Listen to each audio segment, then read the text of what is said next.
പേര് നിഷ. ഞാൻ കൊല്ലം ജില്ലയിൽ നിന്നാണ് വരുന്നത്. കഴിഞ്ഞ വർഷം ഏപ്രിൽ 14, 2023 ഞാൻ ഉടമ്പടി എടുത്തത്. ഇതേ ദിവസം ഉടമ്പടി എടുക്കാനുണ്ടായ സാഹചര്യം എന്ന് പറയുന്നത്, ഞാൻ ഉടമ്പടി എടുക്കുന്നതിന് മുമ്പ് കുറച്ച് നാൾ മുമ്പ് വിദേശത്ത് പോയിരുന്നു.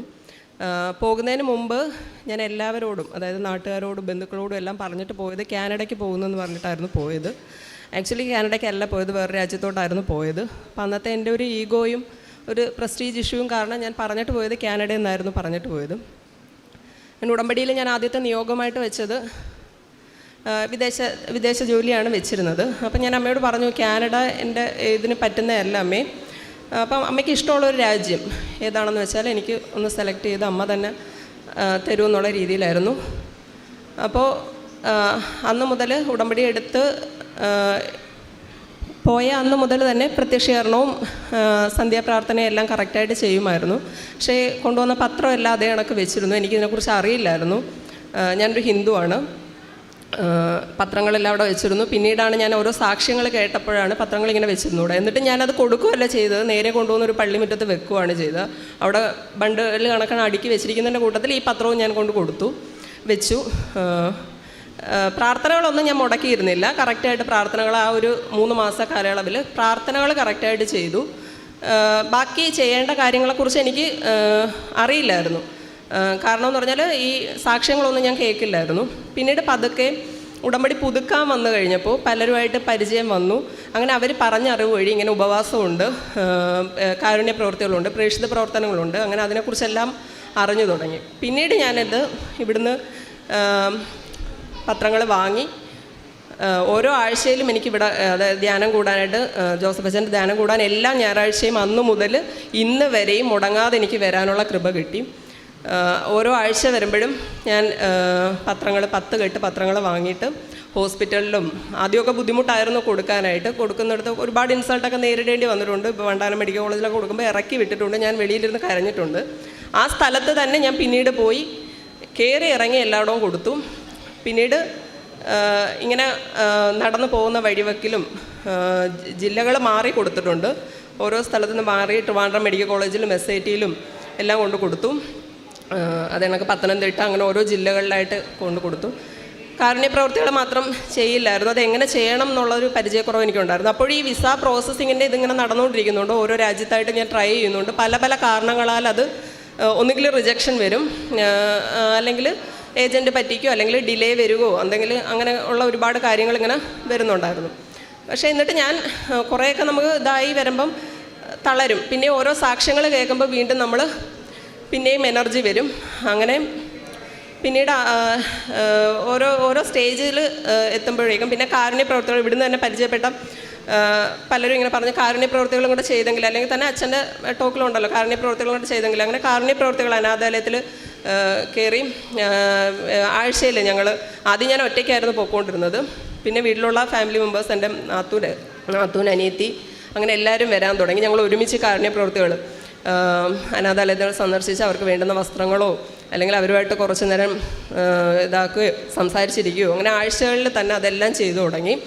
അപ്പോൾ തന്നെ കുറേ മാറ്റങ്ങൾ വന്നു തുടങ്ങി പ്രോസസ്സിങ്ങിൻ്റെ കാര്യത്തിൽ. ഈ കാനഡ ഒഴിച്ച് ബാക്കി എല്ലാ രാജ്യങ്ങളും ഞാൻ ട്രൈ ചെയ്യുന്നുണ്ടായിരുന്നു. കാനഡ ആദ്യം തന്നെ ഏജൻറ്റുമായിട്ട് സംസാരിച്ചപ്പോൾ റിജക്ഷൻ റേറ്റ് ഏറ്റവും കൂടുതലുള്ള രാജ്യമാണ്, അതുകൊണ്ട് ട്രൈ ചെയ്യേണ്ട, കിട്ടാൻ പാടാണെന്നുള്ള രീതിയിൽ പറഞ്ഞു. അപ്പോൾ ബാക്കി നമ്മൾ എന്ത് വെക്കുന്നോ അതെല്ലാം എന്തെങ്കിലും തരത്തിൽ ഡിലേ ആയിക്കൊണ്ടിരിക്കുന്നു. ഒന്നുകിൽ വിസ വരാൻ താമസം, എന്തെങ്കിലുമൊക്കെ ബുദ്ധിമുട്ടുകൾ നേരിട്ടുകൊണ്ടിരുന്നു. അപ്പം വീട്ടിൽ നിന്ന് തന്നെ പറഞ്ഞു, നീ ഇതൊക്കെ ചെയ്തിട്ട് ഒരു പ്രയോജനം ഇല്ലല്ലോ, നിനക്ക് മാത്രം നിൻ്റെ കാര്യം, എൻ്റെ കാര്യത്തിൽ മാത്രമാണ് ആ ബുദ്ധിമുട്ട് വരുന്നത്, ബാക്കി ഞാൻ ആർക്ക് വേണ്ടി പ്രാർത്ഥിക്കുന്നു അതെല്ലാം നടക്കുന്നുണ്ടായിരുന്നു. പിന്നീട് ഞാൻ എൻ്റെ വീടിനടുത്ത് തന്നെ പള്ളിയുണ്ട്. അപ്പം ഞാൻ പറഞ്ഞല്ലോ ഞാൻ ഹിന്ദുവാണ്, ലിമിറ്റേഷൻസ് ഒരുപാടുണ്ട്. ഞാൻ വിചാരിച്ചു ഇന്ന് മുതൽ കുർബാന പോയി തുടങ്ങാമെന്ന് വിചാരിച്ചു. എല്ലാ ദിവസവും 5:30 ആകുമ്പോൾ എൻ്റെ ഹസ്ബൻഡ് തന്നെ പള്ളിയിൽ കൊണ്ടാക്കും. അപ്പോൾ അന്ന് മുതൽ ഇന്ന് വരെ അത് മുടങ്ങിയിട്ടില്ല. പിന്നീട് എനിക്ക് മനസ്സിലായി, ഗ്രാജുവലി ഞാൻ ഈശോയായിട്ട് അടുക്കാൻ തുടങ്ങി. പതുക്കെ അമ്മ വഴി ഈശോയായിട്ട് നല്ലതുപോലെ അടുക്കാൻ തുടങ്ങി. അപ്പം ഞാൻ എൻ്റെ ഈ എയിം അങ്ങ് വിട്ടു. വിദേശത്ത് പോകാനുള്ള ആ ഒരു ഇതല്ല, ഞാൻ ഈശോയായിട്ട് അടുക്കുകയാണ് ചെയ്തത്. കാരണം എൻ്റെ ജീവിതത്തിൽ ഞാൻ ഈ 1 വർഷക്കാലമാണ് ജോലി ഇല്ലാതെ നിന്നിട്ടുള്ളത്. നല്ലൊരു പൊസിഷനിൽ ജോലിയിൽ ഇരുന്ന ഒരു വ്യക്തിയാണ്. അപ്പോൾ ഈ 1 വർഷം ഈ വിദേശത്ത് പോകുന്നതിന് വേണ്ടിയിട്ടാണ് ഞാൻ ഇറങ്ങി നിന്നത്. അപ്പം സാമ്പത്തികമായിട്ടൊക്കെ സ്ട്രഗിൾ ചെയ്യുന്ന ഒരു സമയമാണ്. പക്ഷേ എന്നാൽ പോലും എനിക്ക് ആ ഒരു ബുദ്ധിമുട്ട് അനുഭവിച്ചിട്ടേ ഇല്ല. ഒരു ഒന്നിനും ബുദ്ധിമുട്ട് അമ്മ വരുത്തിയിട്ടില്ലെന്നുള്ളതാണ് സത്യം. ക്യാഷിന് ക്യാഷായിട്ട് പല സ്ഥലങ്ങളിൽ നിന്ന് എനിക്ക് കിട്ടിക്കൊണ്ടിരുന്നു. ഒരു ബുദ്ധിമുട്ടും സ്ട്രഗിൾ നിറഞ്ഞൊരു പീരീഡ് എൻ്റെ അച്ഛൻ പെട്ടെന്ന് മരണപ്പെടുകയുണ്ട്. അപ്പോൾ അതെല്ലാം എനിക്ക് അതിജീവിക്കാനുള്ളൊരു ശേഷി അമ്മ തന്നു.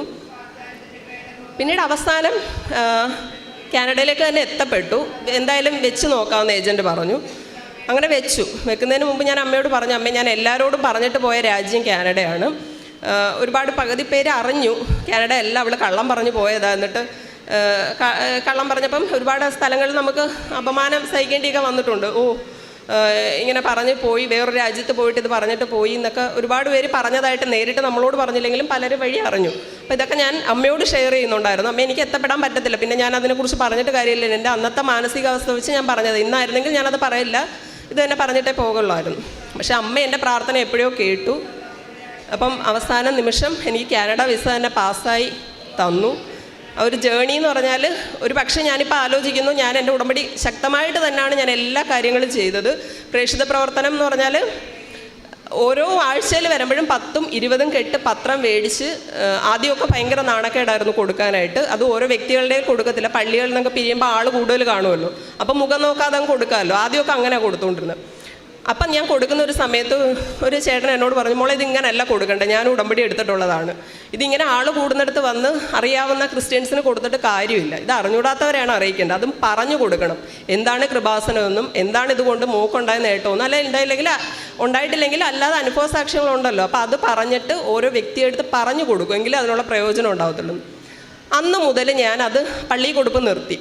വഴിവക്കിൽ നടന്ന് അല്ലെങ്കിൽ ഓരോ വീടുകളിൽ നടന്ന് കൊല്ലം ജില്ലയിൽ കൊടുക്കാവുന്നിടത്തെല്ലാം ഞാൻ മാക്സിമം കൊടുത്തു. ആലപ്പുഴ, പണ്ടാനം, മെഡിക്കൽ കോളേജിലെല്ലാം കയറി ഇറങ്ങി ഒരുപാട് കൊടുത്തു. പിന്നെ ഞാൻ ജില്ല മാറി കൊടുത്തു തുടങ്ങി.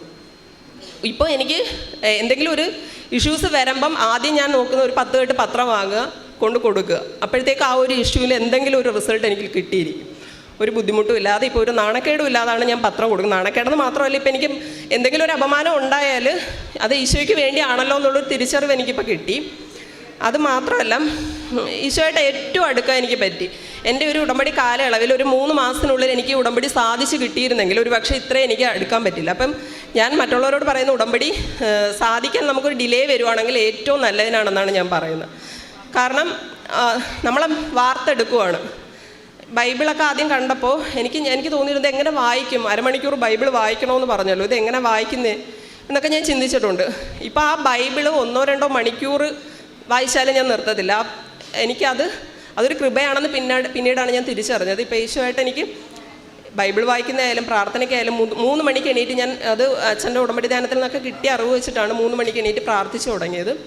ആ പ്രാർത്ഥന ഇന്നും 3 മണി 2:45 ഞാൻ എണീക്കും. ആ 3 മണിക്ക് ഞാൻ പ്രാർത്ഥിക്കുന്നത് ഇന്നും തുടരുവാണ്. അത് ആദ്യമൊക്കെ രാവിലെ ഉറക്കം എണീക്കുന്ന ഭയങ്കര ബുദ്ധിമുട്ടുള്ള കാര്യമായിരുന്നു. ഇപ്പോൾ അതൊരു ശീലമായ, ഒരു ദിവസം എനിക്ക് എണീറ്റില്ലെങ്കിലാണ് ബുദ്ധിമുട്ട് വരുന്നത്. അപ്പോൾ അതങ്ങനെ ഒരുപാട്. പിന്നീട് രോഗസൗഖ്യമായില്ല. എൻ്റെ അമ്മയുടെ കാതിന് ഇങ്ങോട്ട് താഴോട്ടൊരു മുഴ പോലെ വളർന്നു വരുമായിരുന്നു. അത് സ്റ്റിച്ച് ചെയ്തതിൽ ഈ കാതിൻ്റെ ഇതിട്ടപ്പോൾ സ്റ്റിച്ച് ചെയ്തതിലുള്ള ബുദ്ധിമുട്ട് കൊണ്ടാണ് താഴോട്ട് നല്ല രീതിയിൽ വളർന്നു വന്നു. 2-3 വട്ടം അത് റിമൂവ് ചെയ്ത് കളഞ്ഞതാണ് ഹോസ്പിറ്റലിൽ കൊണ്ടുപോയിട്ട്. ഈ ഉടമ്പടി തൈലം കിട്ടിയതിന് ശേഷം ഞാൻ അമ്മയുടെ അടുത്ത് പറഞ്ഞു, ഇങ്ങനെ വിശ്വാസ പ്രമാണം ചൊല്ലാൻ അമ്മയ്ക്ക് അറിയില്ല, ഇങ്ങനെ അമ്മ ഇങ്ങനെ മാതാവിനോട് പറഞ്ഞിട്ട് പ്രാർത്ഥിച്ചിട്ടാൽ മതിയെന്ന് പറഞ്ഞു. അന്ന് മുതൽ അമ്മ മുടങ്ങാതിട്ടു. ഇത്രയും എത്തിയ സംഭവം ചുരുങ്ങി ഇപ്പം ഭയങ്കര അത്ഭുതകരമായ രീതിയിൽ ഇത് അങ്ങോട്ടും ഇങ്ങോട്ടും ഇല്ലാത്ത രീതിയിൽ നമുക്ക് കണ്ടാലിപ്പോൾ അത് തിരിച്ചറിയാൻ പറ്റാത്ത രൂപത്തിലായി. അതിനൊക്കെ തന്നെ എനിക്ക് PCOD ഉണ്ടായിരുന്നു. ഉടമ്പടി എടുത്ത അന്ന് മുതൽ പീരീഡ്സിൽ ഇറഗുലർ ആയിരുന്നു. ഉടമ്പടി എടുത്ത അന്ന് മുതൽ അതെല്ലാം ഒന്നും ഉടമ്പടിയിൽ വെച്ചിട്ടുള്ള കാര്യങ്ങളല്ല, നോർമലായി. പിന്നീട് മോൻ്റെ പഠനകാര്യം വെച്ചിരുന്നു. പഠിക്കാൻ കുറച്ച് പുറന്നോട്ടായിരുന്നു, നല്ല രീതിയിൽ പുറന്നോട്ടായിരുന്നു. ഉടമ്പടിയിൽ ഞാനത് നിയോഗമായിട്ട് വെച്ചിരുന്നു. വെച്ച അന്ന് മുതൽ സ്കൂളിൽ പോകുന്നതിനൊക്കെ ഭയങ്കര മടിയുള്ള ആളാണ്. ട്യൂഷനൊക്കെ ഒരാഴ്ച പോയാൽ നിർത്തുന്ന ഒരാളായിരുന്നു. അപ്പം ഇന്ന് വരെയും അവനുണ്ടാകുന്ന ആ ഒരു ഇമ്പ്രൂവ്മെൻ്റ് എന്ന് പറഞ്ഞാൽ ഭയങ്കരമാണ്. എല്ലാ വിഷയങ്ങൾക്കും നല്ല മാർക്കോട് കൂടിയാണ് അവൻ ജയിച്ചേക്കുന്നത്. അപ്പം പറഞ്ഞറിയിക്കാൻ പറ്റാത്ത അത്ഭുതങ്ങളും അടയാളങ്ങളും എനിക്ക് തന്നിട്ടുണ്ട്. പിന്നീട് ഹസ്ബൻഡിന് ഇതണക്ക് ഫാറ്റി ലിവർ ഉണ്ടായിരുന്നു, കൊളസ്ട്രോൾ ഹൈ ആയിരുന്നു. അതെല്ലാം ഒരു മരുന്ന് ഉപയോഗിക്കാതെ ഇവിടുത്തെ നേർച്ച വസ്തുക്കൾ ഉപയോഗിച്ച് തന്നെ ഇപ്പം നോർമലായിട്ടുണ്ട്. അപ്പോൾ ആദ്യമൊക്കെ ഹസ്ബൻഡിന് ഭയങ്കര എതിരായിരുന്നു. ഇങ്ങനെ പത്രം നമ്മൾ വഴിയിൽ കൊണ്ട് നടന്ന് കൊടുക്കുന്നതൊക്കെ ഭയങ്കര ബുദ്ധിമുട്ടാണ്, നാണക്കേടാന്നുള്ള രീതിയിലൊക്കെ പറഞ്ഞുകൊണ്ടിരുന്നതാണ്. ഇത് ബാക്കിയുള്ളവരെയും കൂടെ നാണം കെടുത്തു എന്നൊക്കെ ചോദിച്ചുകൊണ്ടിരുന്ന ആളാണ് ഇപ്പോൾ എല്ലാത്തിനും മുൻകൈ എടുക്കുന്നത്. ഇപ്പം 5:30 പുള്ളിക്കാരനും പ്രത്യക്ഷീകരണം ചൊല്ലും. ബാങ്കിൽ വർക്ക് ചെയ്യുന്നതാണ്. അപ്പം ഞാൻ ചെയ്യുന്ന എന്തെല്ലാം ചെയ്യുന്നുണ്ടോ അതെല്ലാം എൻ്റെ വീട്ടുകാരും ഇപ്പോൾ ചെയ്തു തുടങ്ങി. ഫുൾ ആ ഒരു വീട്ടിൽ അംഗങ്ങളെ മുഴുവൻ നമുക്ക് വേണ്ടിയിട്ട് നമുക്കൊരു ഇതും വരാതിരിക്കാൻ വേണ്ടിയിട്ട് മാതാവ് എല്ലാവരെയും നമ്മുടെ അടുത്തോട്ട് വഴിതിരിച്ച് വിട്ടു. അപ്പം ഈ ഒരു കൂട്ടുകുടുംബമാണ്. കുഞ്ഞു മുട്ടി മുതൽ ഏറ്റവും വലിയ ആൾ വരെ ഇപ്പം മാതാവിൻ്റെ മുമ്പിൽ മുട്ടുകുത്താത്ത ഒരു ദിവസമില്ല. ഒരു അൾത്താര തന്നെ മാതാവിന് വേണ്ടിയിട്ട് ഞങ്ങൾ സെറ്റ് ചെയ്തിട്ടുണ്ട്. അപ്പം ഞാൻ ഈ മാസം പോവുകയാണ്. എവിടെയൊക്കെ ഞാൻ നാണം കേട്ടോ, ആരുടെയൊക്കെ മുമ്പിൽ ഞാൻ നാണം കേട്ടോ, കാനഡയിൽ നിന്ന് കള്ളം പറഞ്ഞു ഞാൻ ആരുടെയൊക്കെ മുമ്പിൽ നാണം കേട്ടോ. ആക്ച്വലി അത് കള്ളം ആയിട്ട് പറഞ്ഞതല്ല, മനഃപൂർവ്വം പറഞ്ഞതല്ല. അത് അന്ന് പറയേണ്ടി വന്ന ഒരു സിറ്റുവേഷനിൽ അങ്ങനെ പറഞ്ഞതാണ്. അപ്പം ഞാൻ മാതാവിനോട് അത് പറഞ്ഞിട്ടുണ്ടായിരുന്നു. മാതാവ്, എനിക്ക് എൻ്റെ ഒരു സിറ്റുവേഷനിൽ ഞാൻ പറഞ്ഞു പോയതാ. എനിക്ക് എത്തപ്പെടാൻ പറ്റാത്ത രാജ്യമാണ് മാതാവ്. എനിക്ക് ഏതെങ്കിലും ഒരു ചെറിയ രാജ്യത്തിൽ ഏതെങ്കിലും ഒരു ചെറിയ ഇത് മതി എന്ന് പറഞ്ഞിരുന്നേ. പക്ഷെ മാതാവ് അങ്ങനെ പറഞ്ഞത് എന്നെ അവിടെ തന്നെ കൊണ്ടെത്തിച്ചു. 10 വർഷത്തേക്കുള്ള വിസ എനിക്ക് അടിച്ചു കിട്ടി. ഈ മാസം 25-ാം തീയതി ഞാൻ പോവുകയാണ്. പിന്നെ പറഞ്ഞാൽ തീരാത്ത ഒരുപാട് അനുഗ്രഹങ്ങൾ. എനിക്ക് മാത്രമല്ല, ഞാൻ പ്രാർത്ഥനാ സഹായം ആവശ്യപ്പെടുന്ന എല്ലാവർക്കും വേണ്ടി പ്രാർത്ഥിക്കാറുണ്ട്. എല്ലാവരുടെയും അത് സാധിച്ചു കിട്ടുമായിരുന്നു. ഏറ്റവും ലാസ്റ്റാണ് എനിക്ക് വേണ്ടിയിട്ട് മാതാവ് കരുതി വെച്ചിരുന്നത്. അപ്പോൾ അതൊരു പക്ഷേ നമ്മളെങ്ങനെ ഈ മോൾഡ് ചെയ്ത് ഇവിടം വരെ കൊണ്ടുവരാൻ വേണ്ടിയിട്ടായിരിക്കുമെന്ന് എനിക്ക് തോന്നുന്നു. പിന്നെ ഉടമ്പടിയിൽ വെച്ചിരുന്ന ഒരു കാര്യമായിരുന്നു അനുജത്തിൻ്റെ വീട് സ്ഥലവും വിൽക്കുന്ന കാര്യം.